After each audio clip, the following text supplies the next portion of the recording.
What's up, everybody? It's your buddy Noah, and we are back with some more Heroes of the Storm. Today I figured that we would actually bring out the first character we purchased a few episodes ago, which is going to be Muradin. Muradin, always a great tank, as I said when I purchased him, really fits into just about any team composition. So with that being said, we're just going to play a pretty straightforward game with him and see where we can go. Alright, see you after the jump. Alright guys, we are zoning in on Towers of Doom for the first time on this account. It's a pretty fun little map, I've always enjoyed it.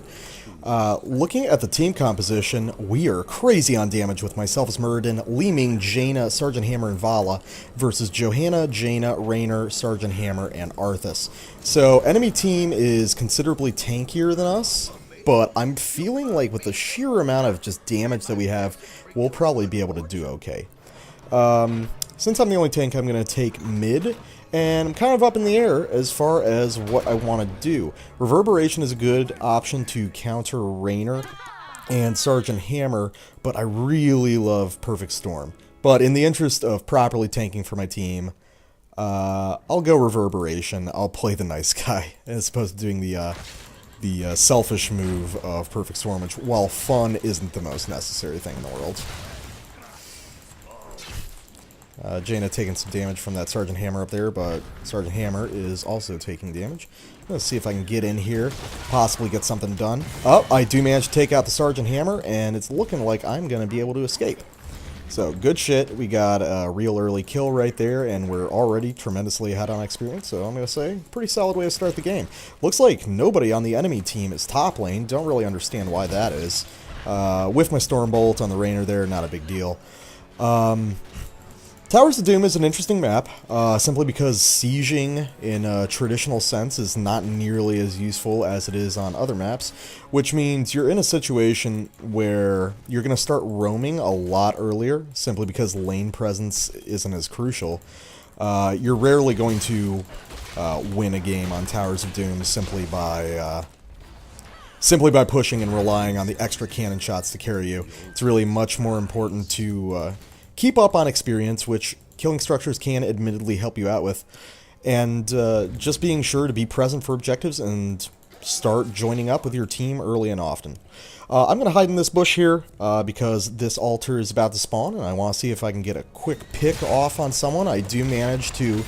Yep, we managed to take down the Raynor, which is great because we've got this altar spawning right now. And with 11 seconds before he reses, he's going to have a lot of trouble. Oh, I can't believe I whiffed that. Oh, that was embarrassing. Either way, though, our cannons are firing, which means we have the early lead here. Core health for the enemy team down to 36. It doesn't make a tremendous amount of difference getting an early lead in this, but it's still something that I like to do. I am out of mana. One of the few problems I have with Muradin is that, like many older characters, he suffers from a little bit of mana deficiency. But at level 4, I am going to, because we have a lot of auto attackers, take Third Wind just to make myself that much tankier against the enemy team. Thunderburn is also an option. Sledgehammer would be an option on any other map, but here pushing is not rewarded nearly as well, so I would say it's just not nearly as essential. But Third Wind is basically always good. It's a safe play, it's a solid play, and if you don't know what else to take, I mean, Third Wind is really never a bad option, I would say. I'm just going to roll in here and kind of force this Sergeant Hammer to leave. Oh, but unfortunately Raynor's coming back, so I can't soak all that damage. Jaina is waiting for someone. Oh, I failed to mention that on the opposite team there is a 3-stack, I believe, of the Johanna, Jaina, and Raynor, if I'm not mistaken. So they're going to be ahead of us in terms of communication, but as a result of them being in a stack and none of us being in a stack, it means that their total MMR is probably significantly lower. It's looking like, oh no, they're not really pushing in, but we're going to position right here. When the double altars at top spawn, I like to hide in what will become the boss area, because I think it's better to pressure at their altar and try to get a pick off than it is to... Oop, okay, so we're going to be able to take out this Raynor. And get that pick off so you can hopefully collapse on both altars.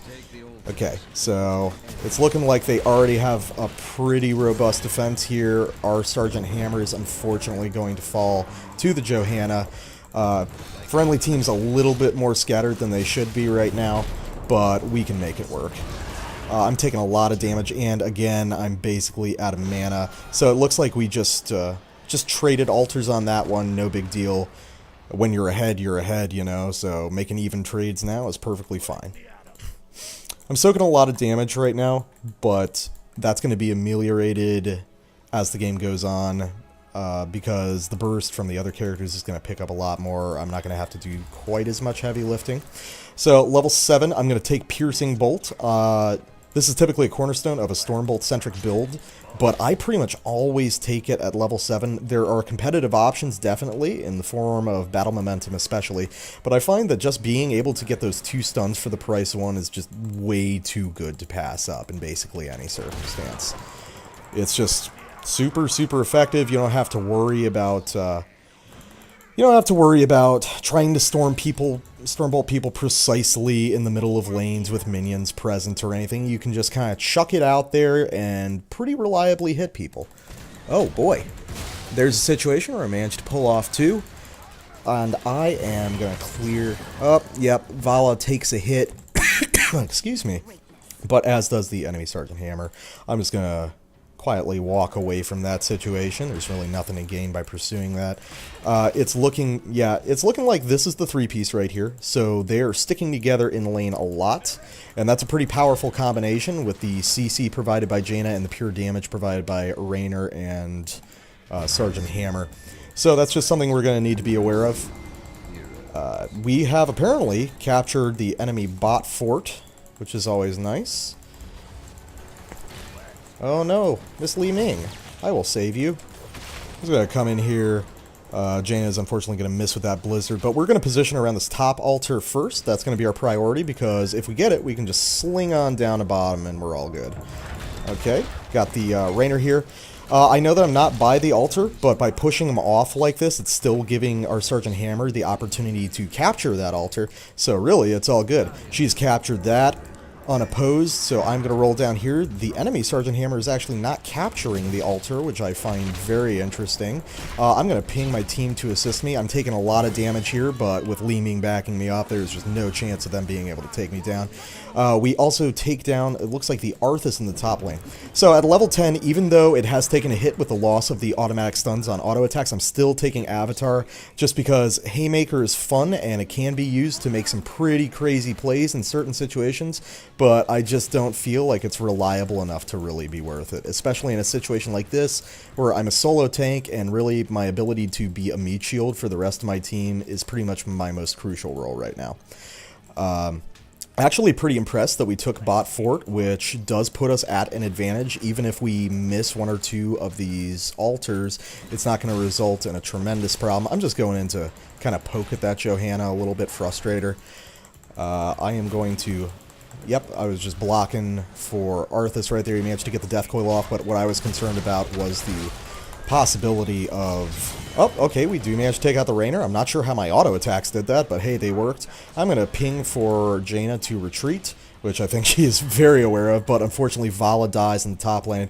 Our Vala has been kind of extending pretty hard to push in the top lane, which is admirable, but ultimately isn't going to get a whole tremendous amount done.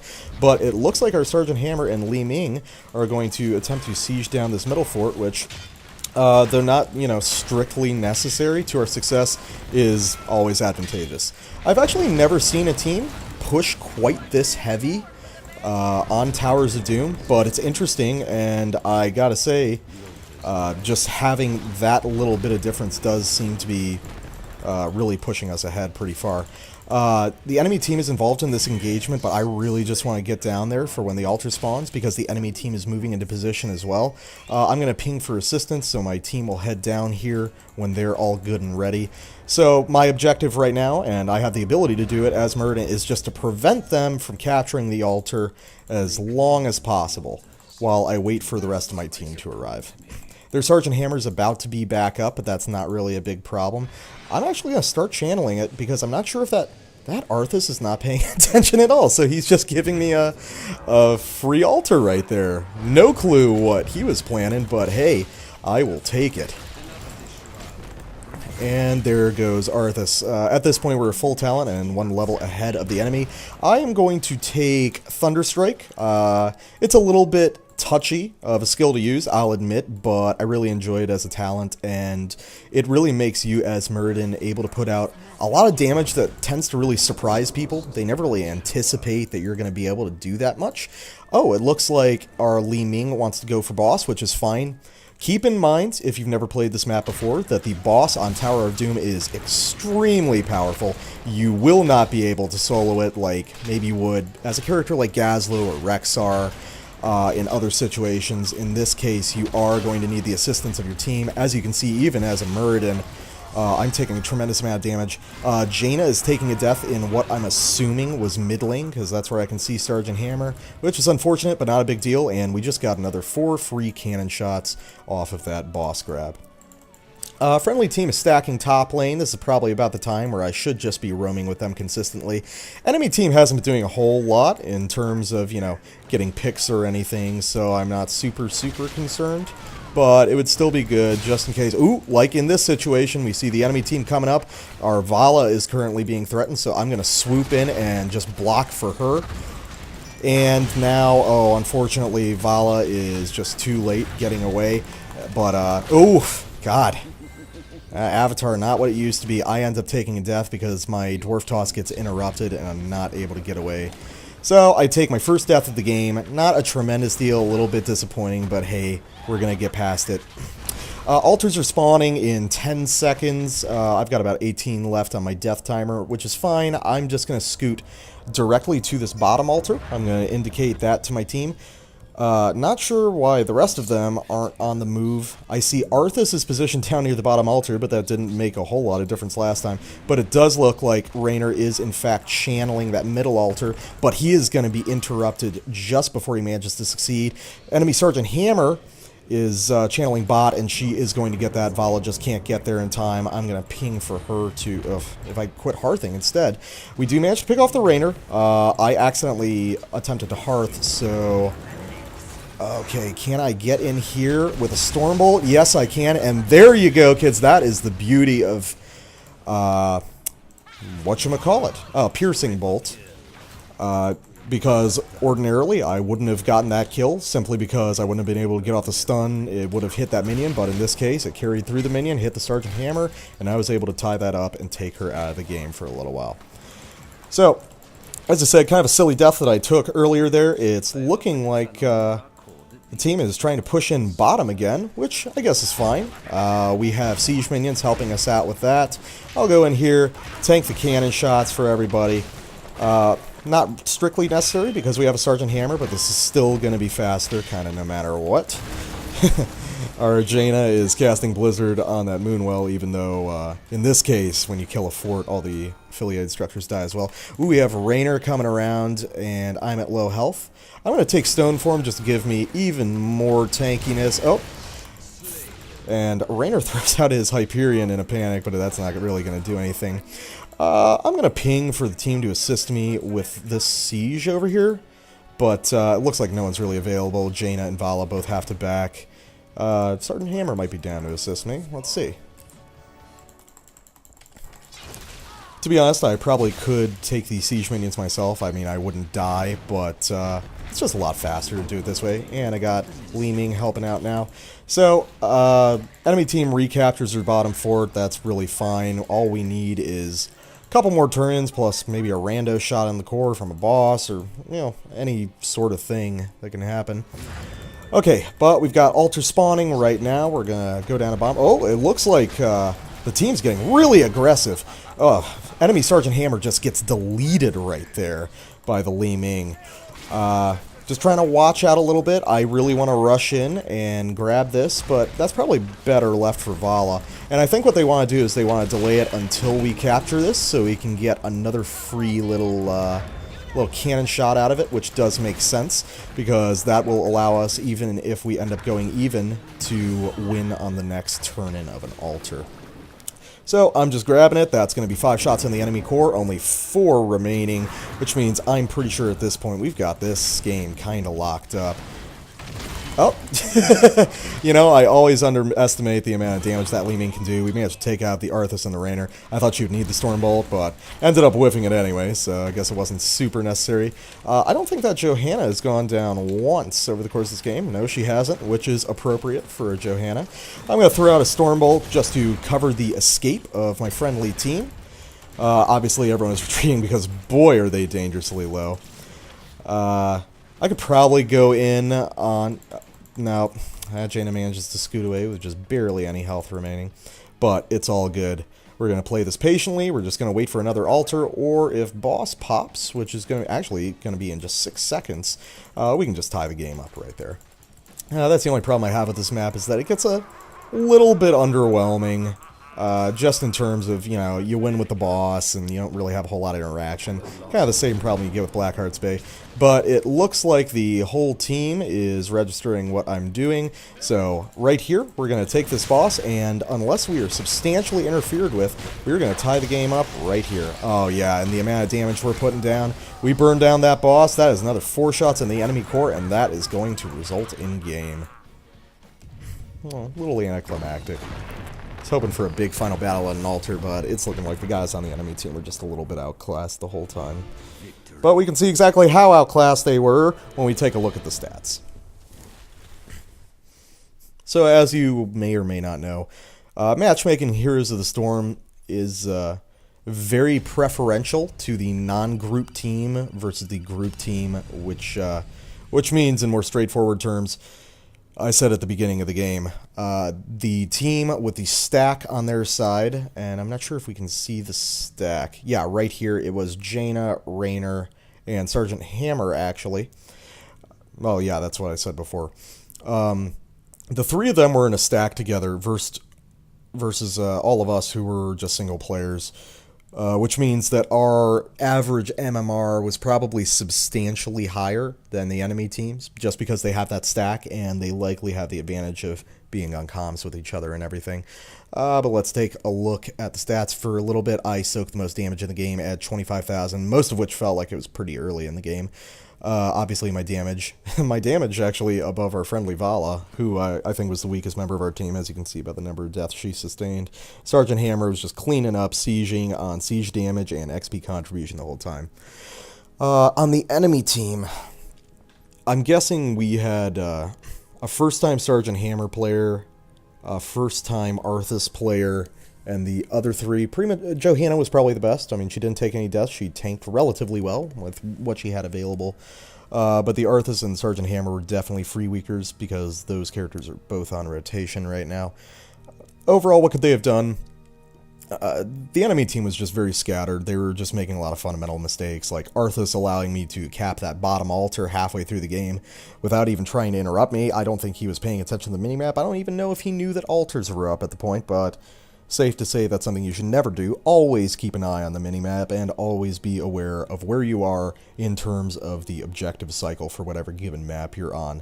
Apart from that, you had the 3 stack that were roaming mid, but they weren't really adequately communicating with the rest of the team insofar as what they were trying to accomplish, which means that it wasn't really a 5v5, it was a 5v3v1v1. And ultimately, no matter how good you are as like a 3-piece, a 2-piece, even a 4-piece, the remaining person or people can sink your game if you're not making an effort to cooperate with them. I know you might be on Skype or Curse or what have you with your friends, and you think that just being on comms is going to carry you through the game. I assure you it's not going to. You still have to make an effort to incorporate the other people, maybe try to communicate with them that you guys are on comms, so you guys kind of want to be the shot callers just because you're in immediate communication. But either way, what you can't do is just ignore your friendly teammates. I think that's kind of what happened here, and as a result, it resulted in a loss for them. That being said, I hope you enjoyed this. If you like this content, feel free to like, comment, or subscribe to the channel for more daily Heroes of the Storm free-to-play videos. In addition, you can also check out the Negligent Adventurers channel, which I'm also a part of, where me and my friend Aaron work together doing Let's Plays of various cooperative games and offering dual commentary with semi-blind Let's Plays. A lot of good stuff coming out. We got 3 series currently running with more to come. Anyway, hope you guys enjoyed it, and until next time, I will see you in the Nexus. Have a good one.